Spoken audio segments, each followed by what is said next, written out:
Well, as we sit in offices, we sit at home, we spend a lot of time sitting in chairs. And this morning we are fortunate enough to be joined by Patty Hood, who is going to be showing us how we can sit in chairs in a way that's actually going to be healthy for us. Patty, thanks for joining us.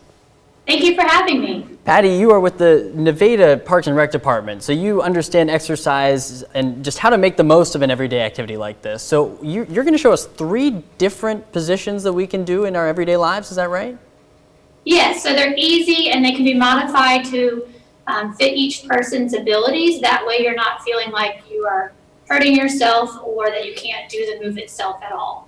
All right. Okay, whenever you're ready, I'm ready for position number 1. Okay, so we're actually going to start with a modified pigeon. So what you're going to do is you're going to take your right leg, and you can either keep your legs flat on the floor, your feet flat on the floor. You can cross at your ankles, or if you're flexible enough, you can come up to your knee, kind of making a angle with your knee. And this is all about opening up our hip flexors. So all you do is you rest your foot where it's comfortable, and then you just lean over. Yep, I'm feeling that.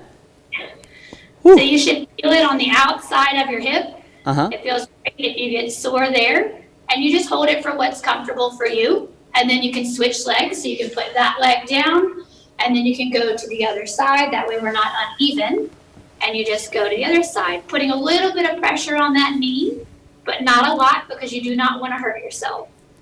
Now, is there a reason that would be? I mean, that for me, that's really tight. So I'm really glad to be doing this stretch. But I mean, what kind of exercises ultimately do stretch those? I mean, is just simply walking one of those?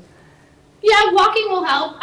So our hip flexors, they carry a lot of our body when we're walking, or if you sleep in a strange position, you may feel in the morning that your hips are a little wonky. I'm currently pregnant, so I'm experiencing that a lot right now. And so that really helps to stretch out those hip flexors, as well as the outside of your glutes and the top of your hamstrings and your thighs. Gotcha. All right. Well, number 2, hit me. So the next one is more for our arms and our shoulders. So it is called the eagle. It is typically done standing, but because we are doing chair yoga, we have modified it for our chair. So again, you can either leave your feet flat on the floor, you can cross at the ankles, or you can just cross your knees totally. And then you take your arms, opposite arm as leg that you have crossed. So it's a little bit tricky. And I call it pretzeling them. So if you take your arms out in front of you, and you cross, so I have my right leg crossed, so I'm going to cross my left arm over, and then I'm going to bend my elbows, and I'm going to try to touch my palms together. So that's the goal of this one, but if you are not able to do that, then you can just do like this, where you just rest closer to your shoulders. Yep, perfect. And then that way you don't feel as much strain. You just hold this for a little while, and then usually what we do to get a little bit more stretch under our arms and more so into our shoulder blades, we lift our elbows up, and you'll feel a little more of a pull. Yeah. So again, you just hold that for as long as you're comfortable, a few seconds or so. And then you can release that and shake that out. And then you just switch your legs and your arms. It takes a little bit of remembering at first, but you just always do the opposite arm as leg. And then you can either cross this way, or if it's more comfortable to do your shoulders, you can do your shoulders. That's a great one. All right, and last but not least, what do you got? So the last one we're going to do is actually a balancing one. So we are going to stand up, but our chair is our best friend. Okay. So don't go too far from it. And this one is our tree pose. But I'm going to turn my chair so it's easier for you guys to see. Usually I stand behind it completely. You're going to pick one leg, and you're going to either put your foot at your ankle, or you're going to try to get it all the way up to your knee. Okay. And then you can take one or both hands off the chair. I typically do the arm that is on the same leg that I'm standing on, so I have one really long side. If you're a pro at yoga, you could do both. Wow. And you're just flat-footed and trying to balance, but at any time if you need your chair, it is there for you, so you can always put one hand back down and just send energy out of your fingers and a nice tall spine.